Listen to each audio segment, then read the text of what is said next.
हमने बच्चों आईडी का पहला चैप्टर पढ़ लिया था।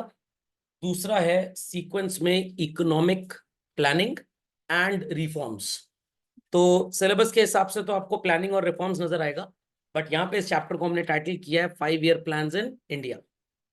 अब ये 5 ईयर प्लान्स होते क्या हैं? Everybody must be knowing that India attend it's independence in which year children? 1947। और उसके बाद दिमाग में ये सोच आई कि भाई देश चलेगा कैसे। तो देश को चलाने के लिए क्या करना पड़ेगा? कुछ नहीं करना पड़ेगा, प्लानिंग करनी पड़ेगी। तो भाई प्लानिंग कौन करेगा? अब किसी का शादी ब्याह तो है नहीं 4-5 लोग मिलकर प्लान कर लें, या बर्थडे पार्टी तो है नहीं कि 2 लोग मिलकर प्लान कर लें। पूरे देश को चलाने की बात है। तो प्लान करने के लिए हमको चाहिए एक ऑर्गेनाइजेशन। क्या चाहिए बच्चों? एक ऑर्गेनाइजेशन। तो ऑर्गेनाइजेशन को सेटअप किया गया, और उस समय पहले प्रधानमंत्री कौन थे बच्चों? श्री पंडित जवाहरलाल नेहरू जी। तो उस जमाने में एक ऑर्गेनाइजेशन बनी जिसका नाम रखा गया प्लानिंग कमीशन ऑफ इंडिया। और जो इसके चेयरपर्सन हुआ करते थे, क्योंकि अब ये प्लानिंग कमीशन खत्म हो चुका है, अब प्लानिंग कमीशन इंडिया में नहीं चलता, क्योंकि काफी साल तक जब ये प्लानिंग कमीशन चला, सोचा ये गया कि भाई प्लानिंग कमीशन काम कम करता है, चाय बिस्किट कोल्ड ड्रिंक ज्यादा करता है। तो जवाहरलाल नेहरू जी और उसके बाद से ही जो देश के जो भी प्राइम मिनिस्टर हुआ करते थे, he used to be the chairperson और chairman of this planning commission. समझ में आ गई बात? समझ में आ गई बात? लास्ट चेयरमैन जो प्लानिंग कमीशन के थे वो मनमोहन सिंह जी थे, क्योंकि उनके बाद से 2014 से बन गया एक नया और भयंकर ऑर्गेनाइजेशन जिसका नाम क्या रखा गया?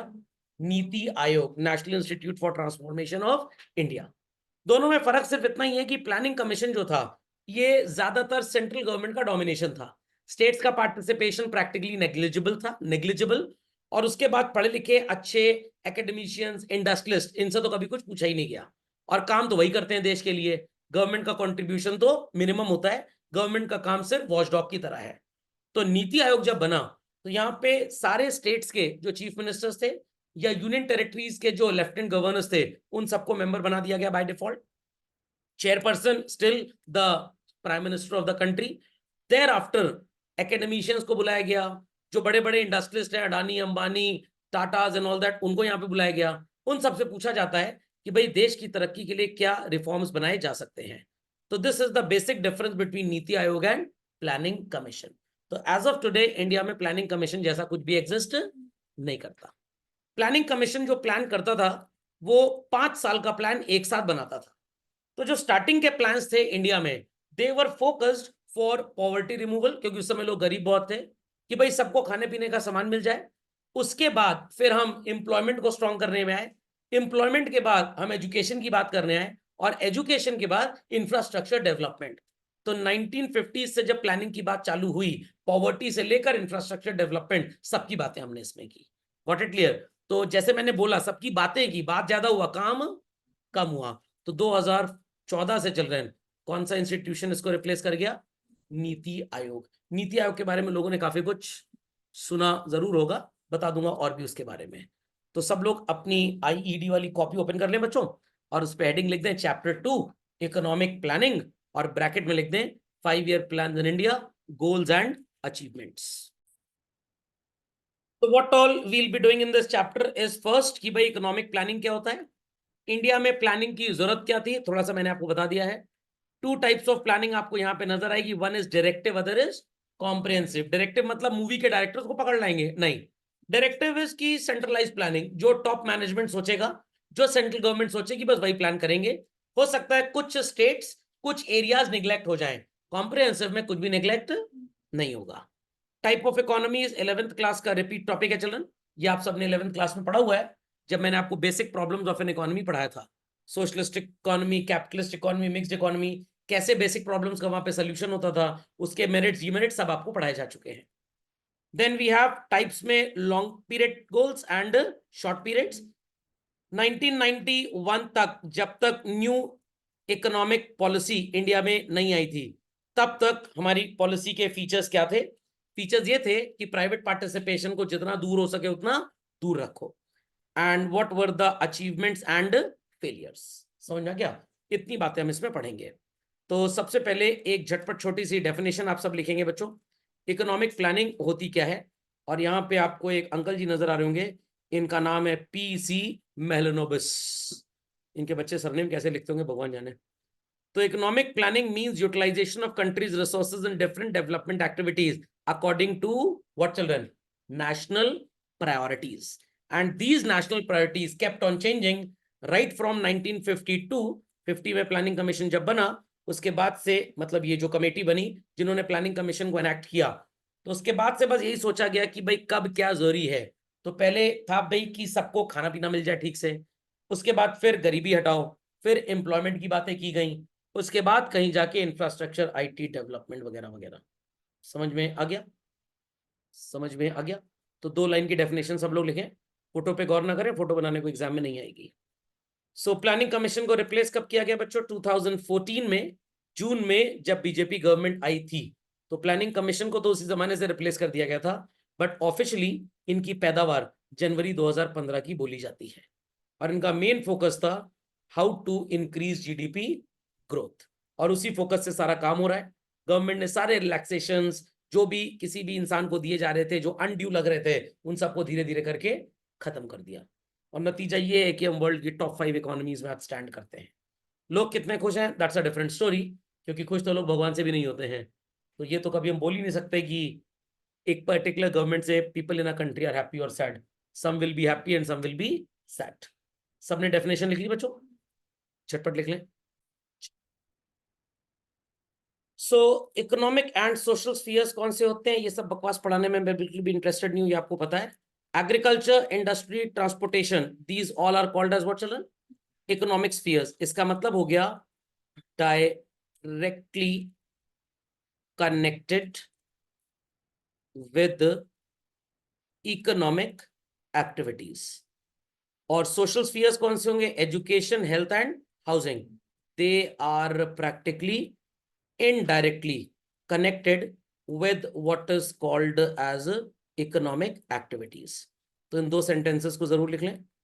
जिसका डायरेक्ट कनेक्शन हो पैसे के साथ वो इकोनॉमिक एक्टिविटी, जिसका इनडायरेक्ट कनेक्शन हो that is known as social activity. तो यूट्यूब को, गूगल मीट को, जूम को, फेसबुक को, इंस्टाग्राम को लोग सोशली यूज करते हैं एक दूसरे से कनेक्ट करने के लिए, तो इसलिए इनको सोशल नेटवर्क बोला जाता है। बट कहीं ना कहीं इनडायरेक्टली तो इनसे कमाई भी होती है, तो it is called as what? Economic as well. But क्योंकि ये इनडायरेक्ट है तो इसलिए इसको सोशल बोल दिया हमने। तो जो डायरेक्टली कनेक्टेड था it is known as economic.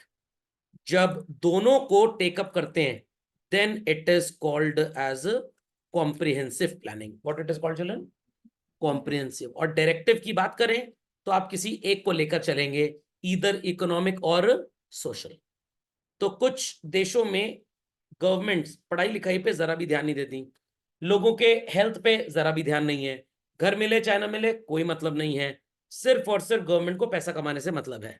तो वो गवर्नमेंट्स डिक्टेटरशिप टाइप आप बोल सकते हैं, डायरेक्टिव टाइप बोल सकते हैं।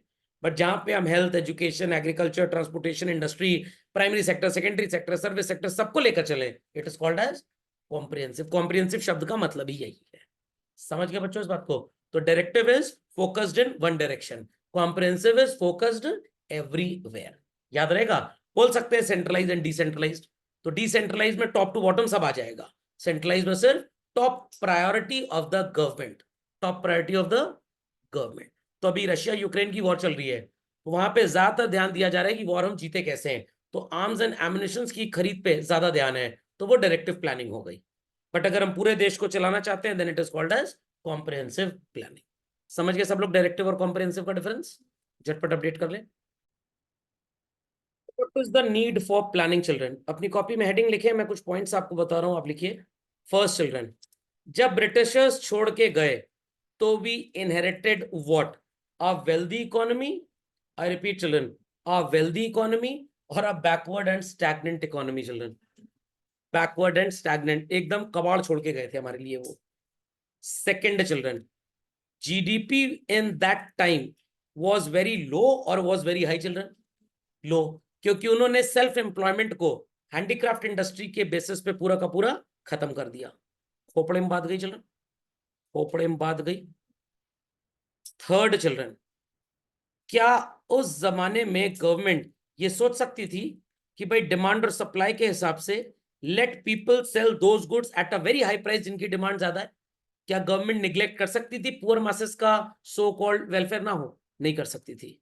सो नीड वॉज फेल्ट कि भाई गवर्नमेंट का सपोर्ट बहुत जरूरी है, नहीं तो रिकवरी पॉसिबल ही नहीं है। Copy these 4 points quickly children. तो 2 प्रकार की प्लानिंग की हम बात कर रहे थे। कॉम्प्रिहेंसिव मैंने अभी अभी आपको बताया चिल्ड्रन। इकोनॉमिक और सोशल सारे स्फीयर्स को मिला देंगे तो प्लानिंग को क्या बोला जाएगा? Comprehensive. Focused in one direction, समझ में आ गया? It is called as what? Directive. Directive के मल्टीपल मीनिंग्स होते हैं चिल्ड्रन। तो चलिए पहले समझते हैं what is directive planning. Demand और सप्लाई के हिसाब से सर समझ गए हम। Any planning that is done with a capitalist view. कौन सा व्यू चिल्ड्रन? कैपिटलिस्ट या कैपिटलिस्टिक। जिस चीज की डिमांड ज्यादा है हम उसको फुलफिल करेंगे, जिस चीज की सप्लाई ज्यादा है हम उससे चीजों का, लोगों का भला कर देंगे। खोपड़े में बात गई? खोपड़े में बात गई? यहां पे सो कॉल्ड गवर्नमेंट का कोई भी पार्टिसिपेशन नहीं होता। मैंने भी आपको स्टार्टिंग में बताया था ना, दोनों का मतलब प्रॉफिट मेकिंग की तरफ ज्यादा वेंचर्ड है। हम सिर्फ और सिर्फ पैसा कमाने की बात कर रहे हैं, एक डायरेक्शन में हम मूव कर रहे हैं। तो अगर डायरेक्टिव प्लानिंग का ग्रामर मीनिंग देखें तो it is one sided approach. I repeat children, it is one sided. और ज्यादातर यहां पे इकोनॉमिक स्फीयर्स की बात हो रही है, सोशल की बात नहीं हो रही। अगर हम बात करते हैं अडानी जी की, अंबानी जी की, या किसी भी बिजनेसमैन की, या मेरे को ले लीजिए, अपने आप को ले लीजिए, क्या हम लोगों के लिए ढेर सारे गांवों में, शहर में फ्री में हैंडपंप लगा पाएंगे? नो। ये काम कौन करवाएगा? Only government. क्या हम सस्ते स्कूल चला सकते हैं? नहीं। टीचर्स को सैलरी कहां से दोगे? पता लगा टीचर को सैलरी नहीं मिली, टेबल कुर्सी बेचने लग गए लोग स्कूल का, पंखा निकाल के घर ले गए बोल के कि रिपेयर कराने जा रहे, फिर आया ही नहीं वापस। तो ये काम कौन कर सकता है? सिर्फ गवर्नमेंट कर सकती है। और प्रॉफिट मेकिंग का काम कौन करेगा? Only private sector. और सबसे पहले ये शब्द लिख दिया था, what is that children? Capitalist. तो that planning which is focused towards what is titled as children economic sphere। कौन सा sphere? इकोनॉमिक। समझ में आ गया? तो इकोनॉमिक एक्टिविटीज की तरफ अगर फोकस्ड है आपकी प्लानिंग, प्रॉफिट मेकिंग थोड़ी सी ज्यादा है। गवर्नमेंट भी ये सब काम करती है। अगर हम इंडियन रेलवेज की बात करें, डिस्काउंट खत्म कर दिया सीनियर सिटीजन की टिकट पे, तो ये भी क्या है? एक तरह का डायरेक्टिव प्लानिंग ही है। सिर्फ बिजनेसमैन को, प्राइवेट सेक्टर को बेइज्जत करने के लिए यहां पे शब्द डाल दिया। हरकतें सरकारों की भी काफी देशों में ऐसी ही होती है। Logic understood? चाइना की बात करिए, बड़ा सोशलिस्टिक सोशलिस्टिक बोलते हैं लोग उसको। चाइनीज गवर्नमेंट का हर बिजनेस में सो कॉल्ड कंट्रीब्यूशन होता है, विदाउट इंटरेस्ट कंट्रीब्यूशन है। विदाउट इंटरेस्ट मतलब वो आपसे इंटरेस्ट नहीं चार्ज करेंगे, बट प्रॉफिट में हिस्सा लेंगे, सिर्फ इसलिए कि हर बिजनेस को वो रेगुलेट थोड़ा बहुत करें। बिजनेसमैन को क्या फायदा है? उसको फोकट की कैपिटल मिल जाती है, 1/4। 100 करोड़ युआन का इन्वेस्टमेंट है, 25 करोड़ चाइनीज गवर्नमेंट दे रही है, शी जिनपिंग साहब दे रहे हैं। तो एक तरह से वो आपको मॉनिटर कर रहे हैं, एक तरह से वो आपको डोमिनेट कर रहे हैं। तो कहीं ना कहीं तो वो भी प्रॉफिट मेकिंग की बात कर रहे हैं। लॉजिक अंडरस्टूड वेल और नॉट चिल्ड्रन? तो एक्चुअली में हमें सोशलिस्टिक का मतलब गलत पढ़ाया जाता है। हमें सोशलिस्टिक का मतलब जब पढ़ाया जाता है that it is focus towards welfare, तो पता है लोग क्या सोचते हैं? All India institute of medical sciences new Delhi में किसी का इलाज होता है, फ्री में हो जाएगा। एसजीपीजीआई लखनऊ में इलाज हो रहा है, फ्री में हो जाएगा। एम्स रायबरेली में फ्री में हो जाएगा। सॉरी टू से, दुनिया की किसी भी डिक्शनरी में बच्चों वेलफेयर का मतलब फ्री नहीं होता है। हाँ, प्राइवेट हॉस्पिटल में 1 लाख लग रहा है तो सरकारी में भाई 25-30 हजार लगेगा। कोई सरकारी डॉक्टर ऐसा तो है नहीं कि आपका इलाज करने के बाद मंदिर के सामने कटोरे लेके शाम को बैठेगा 2 घंटा। समझ में आ गई बात की नहीं आई? तो some amount will be supported by the government and some amount will be financed और will be accumulated by that institution itself. तो जब मोदी जी 2014 में बीजेपी की सरकार में प्रधानमंत्री बने, सारे के सारे काम चोर गवर्नमेंट इंस्टीट्यूशंस को बोल दिया गया है, हम आपके खर्चे का 30% जिम्मा लेते हैं, बस 70% रेवेन्यू आपको अपनी सो कॉल्ड खर्चे का खुद अरेंज करना पड़ेगा। और अगर आप नहीं अरेंज कर पा रहे हैं तो हमें बता दीजिए, हम आपकी ऑर्गेनाइजेशन को किसी प्राइवेट सेक्टर के साथ मर्ज कर देंगे, तब वो काम करवाएंगे आपसे। समझ में आई बात या बिल्कुल भी नहीं आई बात? खोपड़े में बात गई? Clearly understood? तो ये चारों के चारों पॉइंट सबको क्लियर हो गए बच्चों? 4 कौन से हैं सर? चौथा ये चल रहा है। तो we are focused towards economic activities more rather than social. Capitalist economy में चीजें ज्यादा नजर आएंगी, प्रॉफिट मेकिंग पे ज्यादा हमारा फोकस है। जिस चीज की डिमांड ज्यादा, हम उसको ज्यादा बना के बेचेंगे। Fundamental is understood? तो याद रखिएगा, डायरेक्टिव का मतलब focused in a direction. Which direction? Economic direction. ये नहीं कि फोकस्ड इन सोशल डायरेक्शन तो वो भी डायरेक्टिव हो गया, नहीं नहीं नहीं, ऐसा बिल्कुल नहीं होता।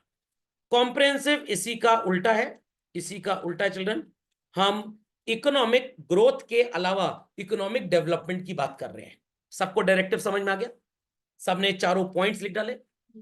Understood? Shall I proceed further with comprehensive children? कोई क्वेरी तो नहीं है डायरेक्टिव में? कोई क्वेरी है तो पूछ लीजिए। अनिकेत जी, समीर जी क्वेरी, श्रेया जी, शशांक जी कोई क्वेरी? समझ गए? चलिए, तो थोड़ा सा आपको कैपिटलिस्ट इकोनॉमी सोशलिस्टिक इकोनॉमी याद होगा, तो समझ लीजिए कैपिटलिस्ट इकोनॉमी में जो प्लानिंग होती है इट इज डायरेक्टिव, क्योंकि आपसे एग्जाम में ये सब नहीं पूछा जाएगा। पर फिर क्या पूछा जाएगा? आपसे ये पूछा जाएगा directive planning is more prevalent in, चार ऑप्शंस होंगे, capitalist economy, mixed economy, socialist economy, both A and B. तो आपका जवाब क्या होगा?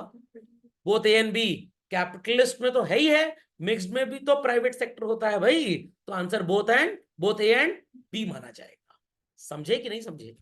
चलिए, तो कॉम्प्रिहेंसिव प्लानिंग ज्यादातर कहां नजर आएगी बच्चों आपको? Socialistic economy as well as mixed economy. Capitalistic में भी होती है so called comprehensive planning, but कम। तो यहां पे हम जब कॉम्प्रिहेंसिव प्लानिंग की बात करते हैं चिल्ड्रन, तो we talk about economic and social spheres both children. I repeat children, we talk about economic and social spheres both. जो इकोनॉमिक स्पीयर्स हैं इनका काम संभालने को किसको दे दिया जाता है? प्राइवेट सेक्टर को। और जो सोशल एक्टिविटीज है इनका काम कौन संभालेगा? गवर्नमेंट। क्योंकि प्राइवेट सेक्टर रेलवे जैसा ऑर्गेनाइजेशन चला ही नहीं सकता, because it needs huge investment. Water supply private sector के बस की बात ही नहीं है।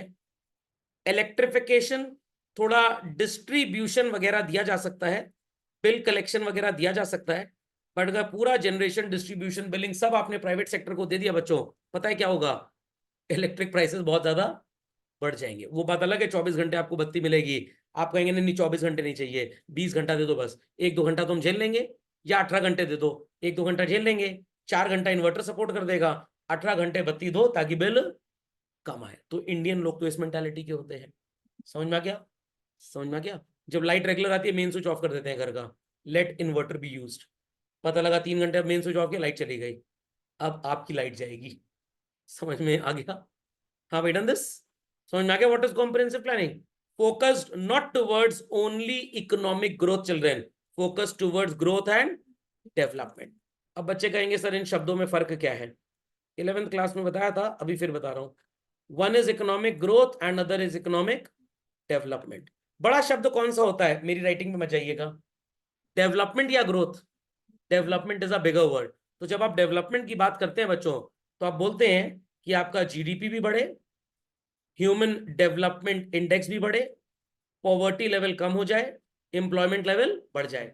सब कुछ अगर बढ़िया हो जाए तो it is called as what? Economic development.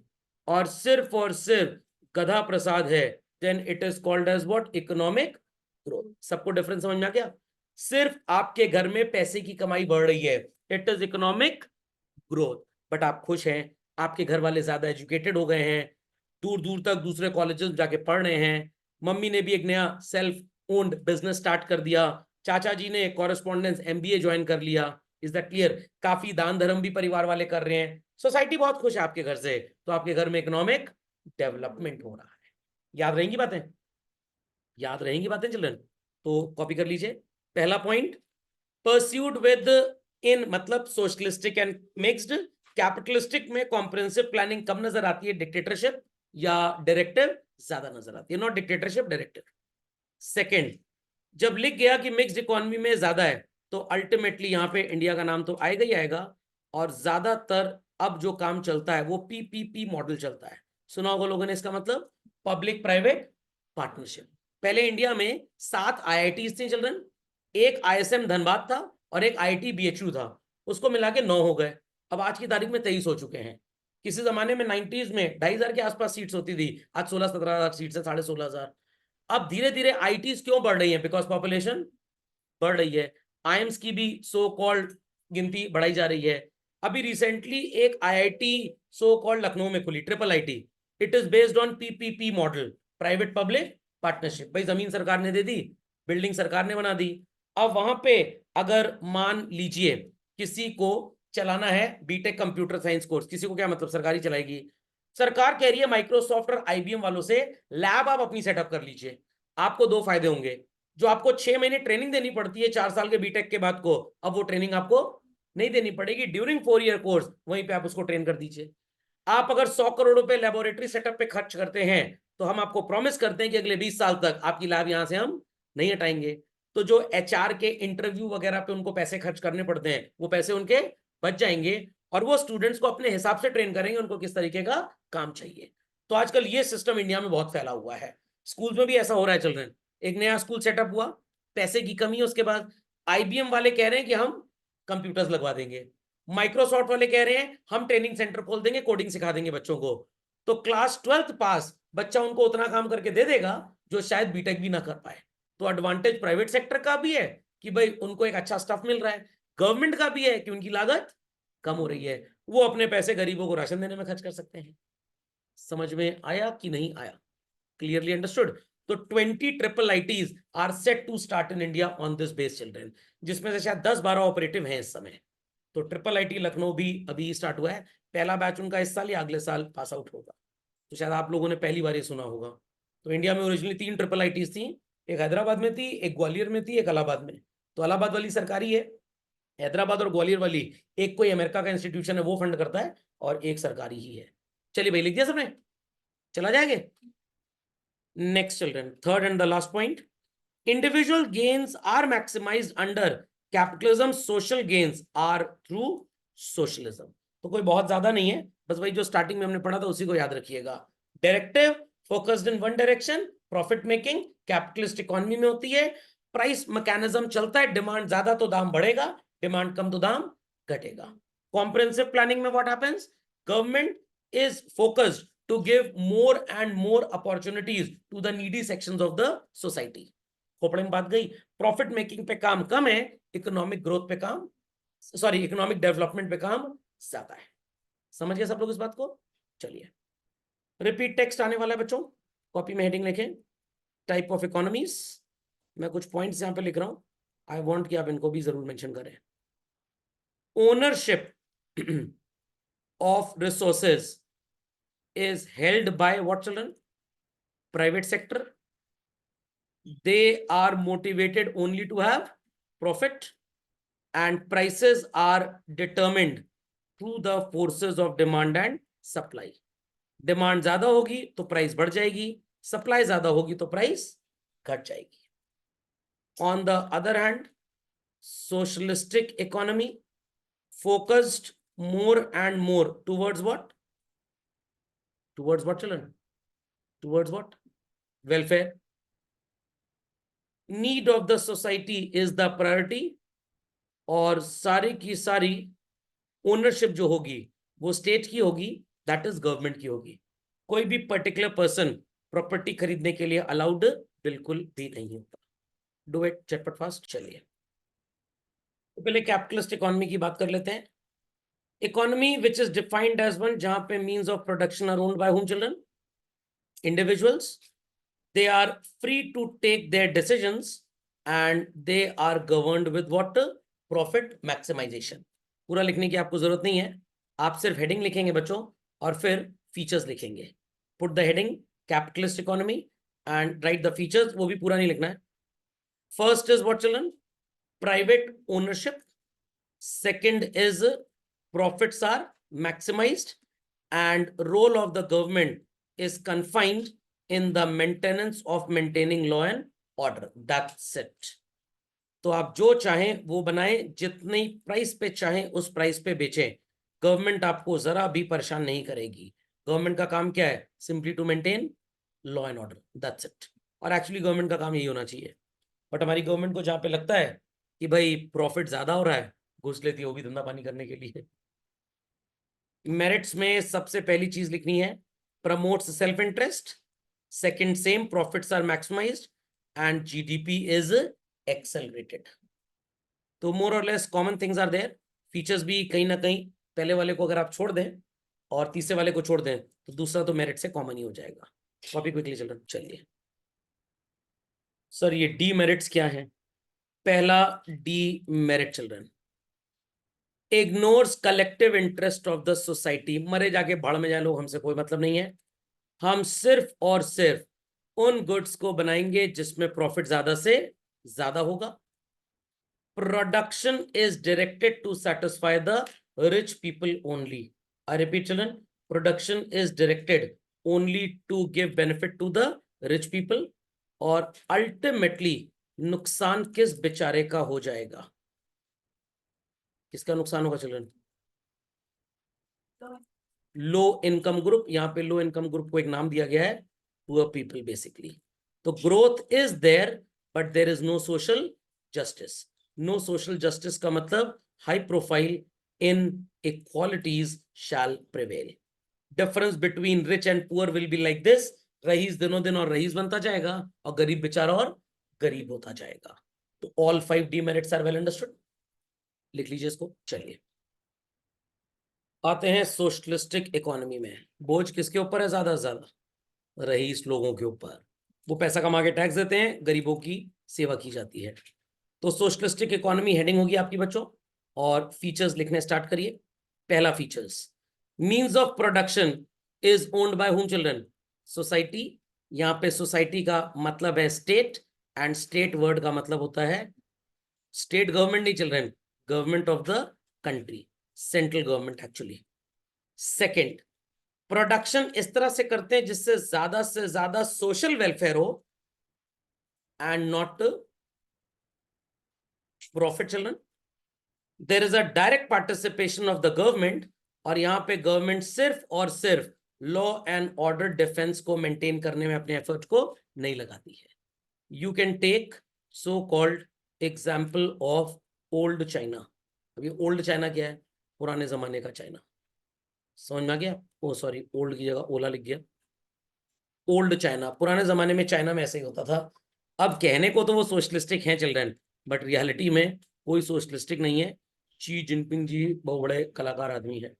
वो जैक मा, आपने नाम सुना होगा शायद, चाइना के मुकेश अंबानी है। कुछ बोल बाल दिए थे उल्टा पुल्टा, मैंने बहुत मना किया मत बोलो सरकार के खिलाफ। कह रहे क्या फर्क पड़ेगा? मैंने कहा तुम्हारा बुलडोजर होता है? कह रहा नहीं हमारे यहाँ नहीं होता। मैंने कहा अच्छा बोल लो। उसको कहीं उठवा दिया गया और कहाँ गया था भगवान जाने। हिंदुस्तान होता तो बुलडोजर चल जाता। चलिए लिख लीजिए फास्ट बच्चों। उसके बाद मेरिट्स आप लिखेंगे।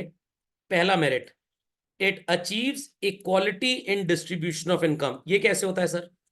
जो रिच कम्युनिटी होती है, we take higher taxes from them. समझ में आ गई बात? आई रिपीट चलन, जो रईस लोग होंगे, from them we shall be taking higher taxes. और जो पुअर कम्युनिटी होगी उनको फ्री बीज देंगे। मधुमक्खी फ्री में? फ्री बीज मधुमक्खी नहीं होती है। सामान, खाने पीने का, राशन पानी फ्री में या सब्सिडाइज्ड रेट में देंगे। आई रिपीट चिल्ड्रन, फ्री में या सब्सिडाइज्ड रेट। जैसे हमारे देश में क्या होता है, जो बिलो पॉवर्टी लाइन वाले लोग होते हैं उनका राशन पानी ये सब सस्ता होता है, और गल्ले की दुकान पे 2 रुपए किलो पे आपको चीनी वगैरह मिल जाएगी। Growth is inclusive children, and the economy is based on the principle of social justice. जो सोसाइटी के लिए यूजफुल है हम वो करेंगे। तो अगर आपने कभी मोदी जी की स्पीच सुनी हो, 80 करोड़ गरीबों को उन्होंने राशन दिया, तो this is social justice. I repeat children, this is social justice. समझ में आ गया? ये मत सोचिएगा जज साहब फैसला सुनाने आए हैं, सोसाइटी अपार्टमेंट के बीच में बैठ के अपनी कुर्सी लगा वहीं बैठ जाएंगे, नॉट लाइक दैट। तो सोशल जस्टिस इज गरीबों को ज्यादा से ज्यादा एडवांटेजेस देने। बट यहाँ पे डिसाइड करना बहुत मुश्किल है इन अ कंट्री लाइक इंडिया कि प्रैक्टिकली गरीब है क्यों। क्योंकि गांव में जो खेती कर रहा है वो सरकारी रिकॉर्ड्स में तो गरीब है। वो शहर में आके किसी ऑफिस में गार्ड की नौकरी कर लेता है 20,000 रुपये महीने की।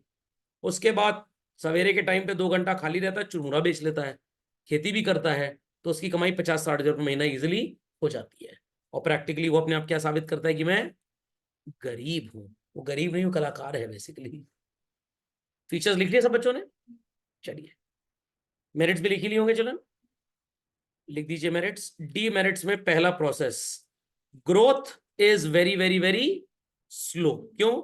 ज्यादातर लोग अगर यहां गरीब हैं तो वो लोग प्रोडक्टिव तो है नहीं, और जो लोग प्रोडक्टिव हैं उनकी प्रोडक्टिव एक्टिविटीज से जो गवर्नमेंट को रेवेन्यू टैक्स के फॉर्म में मिलता है वो गरीबों की सेवा करने में फ्री बढ़ जाता है। तो ऐसे देशों में कमाने वाले हाथ बच्चों कम होते हैं, बट खाने वाले मुंह बहुत ज्यादा होते हैं। Got it clear? Second children, we are not run by the principle of profit maximisation, rather we are run with the principle of equity and justice. कैसे होगा equity and justice? imposing more tax on the rich and distributing more freebies to the poor people। देखिए यहाँ पे लिखा है ना China, तो किताबों में लिखा है, रियलिटी में है नहीं। और सोवियत यूनियन तो अब खत्म हो गया, यूएसएसआर जो हुआ करता था, अब उसके टुकड़े हो गए थे। कितने टुकड़े हुए थे याद है? 11 की 13। रशिया तो उसका एक छोटा सा पार्ट है। ये जो अजरबैजान एंड ऑल दैट, आपको क्रीमिया वगैरह नजर आते हैं कंट्रीज, ये उसी के पार्ट थे। ओसामा चाचू ने पार्ट करवाए थे, और इसके पीछे सोची समझी साजिश यूएस की थी, क्योंकि उस जमाने में इंदिरा गांधी जी की इंडिया की तरफ से और रशियंस की दोस्ती बहुत ज्यादा थी। यूएस को लगा कि ये दोनों अगर मिल गए तो दुनिया को डोमिनेट करने लग जाएंगे। उनके पास ज्ञान है, मतलब हमारे पास, और उनके पास साइज बहुत बड़ा था। तो उन्होंने ओसामा बिन लादेन को कुछ फ्रीबीज दी कि तुम्हें वहां का प्रिंस एंड ऑल दैट बना देंगे। वो डपोड़ संग बैल बुद्धि मेरी बात सुने बगैर चला गया वहां आतंक फैलाने के लिए, और देश के टुकड़े और बाद में उनके फोकड़े हो गए। समझ गए इस बात को बच्चों? लिख लीजिए fast, quick quick quick. Yes. आती है बच्चों मिक्स्ड इकोनॉमी, इसमें कुछ नहीं पढ़ना। जो आपने कैपिटलिस्ट और सोशलिस्ट में पढ़ा, दोनों को मिला के लिख दीजिएगा, शब्दार्थ नहीं भावार्थ। पहले दिन it is profit motive, it is socially justice, teacher कहेगा पगला गए हो क्या? तो दोनों लिखना है आपको। तो हेडिंग लिख लीजिए बच्चों, पॉइंट्स आर सेम बेसिकली। यहां पे means of production are owned by private as well as government children. तो India is the model after Britain जो मिक्स्ड इकोनॉमी पे चलता है बच्चों। प्राइवेट सेक्टर प्रॉफिट मैक्सिमाइजेशन के लिए काम करता है, गवर्नमेंट किस लिए काम करती है? सोशल वेलफेयर के लिए। बट इंडियन रेलवेज देख लीजिए, धनाधन टिकट का दाम बढ़ाए जा रहे हैं, सर्ज प्राइसिंग चल रही है, तत्काल आया, प्रीमियम तत्काल आया, अभी अल्ट्रा प्रीमियम तत्काल आ जाएगा, पता नहीं कौन कौन सा तत्काल है इनका, समझ में आ गया? फिर भूतकाल आ जाएगा, फिर प्रश्नकाल आ जाएगा। तो क्या कहीं से लगता है कि गवर्नमेंट सोशल वेलफेयर कर रही है? हाँ, 80 करोड़ लोगों को फ्री में राशन मिल रहा है। आप पापा मिस गई न्यूज़पेपर में लिख के आपको भी डिसोन कर दें, आप भी गरीब बन जाएंगे, राशन कम से कम फ्री मिलने लग जाएगा। Private sector and public sector both play a significant role, ये सबको क्लियर हो गया। Private sector is for profit, और इनके प्रॉफिट पे टैक्स कलेक्ट करता है हमारा पब्लिक सेक्टर, और उससे फ्रीबीज किसको डिस्ट्रीब्यूट करता है? पुअर पीपल नहीं, कलाकार पीपल। कलाकार का मतलब पुअर पीपल होता है हिंदुस्तान में। Is that understood? Is that understood? चलो, मेरिट्स भी सेम है, तो मेरिट्स में यहाँ पे मैं आपको कुछ लिखवाऊंगा नहीं, सेम जो आपने सोशलिस्टिक और कैपिटलिस्टिक में पढ़ा था, बस आप उन्हीं को प्रॉपर अंग्रेजी में लिख देंगे। Is that clear? टेक्स्ट पढ़ना बच्चों बहुत जरूरी है, नहीं तो एग्जाम में आप आंसर 3 नंबर और 4 नंबर वाले नहीं कर पाएंगे। Is that clear? तो रीडिंग जरूर करिएगा, और जितना भयंकर फेंक फेंक के लिख सकते हैं, बस बीच में मोदी जी को याद कर लीजिएगा और लिखते जाइएगा। सोशलिस्टिक इकोनॉमी के बारे में पूरा लिख देंगे आप। समझ में आ गया? समझ में आ गया? तो जीडीपी बढ़ाने के लिए किसको एनकरेज किया जाता है? प्राइवेट एंटरप्रेन्योर्स को। और सोशल जस्टिस के लिए आजकल एक नया कॉन्सेप्ट आ गया है मैनेजमेंट में, जिसको क्या बोलते हैं? CSR, corporate social responsibility. पहले तो सुना था प्री वेडिंग होता, आजकल सेकंड प्री वेडिंग चल रहा है, अभी उस शिप पे चल रहा है, इटली से लोग आएंगे, ये बड़ी बड़ी नौटंकी चल रही है। बट सही है, कम से कम कुछ लोगों को एम्प्लॉयमेंट मिल रहा है एटलीस्ट। समझ में आ गया? अच्छा, वो हम लोग की शादियां सही समय पे हो गई, हम लोग की मतलब मेरी और आपके पापा मम्मी की, नहीं तो कितना दादा दादी नाना नानी खर्चा बढ़ जाता। बट आप लोग का बढ़ जाएगा थोड़ा सा, 2 pre wedding, 3 pre wedding, 4 pre wedding, pre wedding है चल रहा 2-3 साल से, फिर उसके बाद एक डाइवोर्स, दूसरा डाइवोर्स, तीसरा डाइवोर्स, जितना प्री वेडिंग उतना डाइवोर्स, एक शादी एक डाइवोर्स, 4 प्री वेडिंग तो 4 पोस्ट वेडिंग डाइवोर्स। सबने लिख लिया बच्चों what is called as features? Merit समझ में आ गया सबको? पक्का मेरिट समझ में आ गए बच्चों? चलिए, तो मेरिट्स के बाद डीमेरिट्स भी बता देता हूं। पहला बच्चों, government is inflicted with what? Corruption. क्यों सर करप्शन क्यों होता है? हर प्राइवेट सेक्टर चाहेगा लाइसेंस मेरे को मिल जाए किसी पर्टिकुलर काम का, तो घूसबाजी बढ़ जाती है। इस वजह से सरकारी दफ्तर में काम करने वाले लोगों की एफिशिएंसी क्या हो जाएगी चिल्ड्रन? कम हो जाएगी। Is that understood?